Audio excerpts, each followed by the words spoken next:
নাস্তিক্যবাদী আগ্রাসন এসে, আর নাস্তিক তৈরি হয় কোত্থেকে? বড় বড় কলেজ ভার্সিটি সবকিছু এখান থেকে। শরীফ শরীফা তৈরি হয় কোত্থেকে?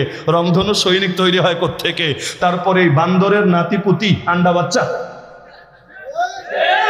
আপনারা কেউ 1 কোটি টাকা দিলেও তো মানবেন না আপনি বান্দরের বাচ্চা। উপরন্ত যদি কেউ গালি দেয় বড় বান্দরের পুত, মেজাজটা যাবে না গরম হয়ে? কি বললি, আমারে দেখতে কি বান্দরের মতো লাগে? একেবারে আপনার টেম্পারেচার হট হয়ে যাবে। তাহলে এই যে বান্দরের বাচ্চা বলেন, ডারউইনের বাচ্চা বলেন, এই যে রংধনু বলেন, শরীফ শরীফা বলেন, সমকামী বলেন, সব কিছুই তো তৈরি হচ্ছে সেখান থেকে। মানে কি, এগুলো হলো পশ্চিমাদের হটস্পট।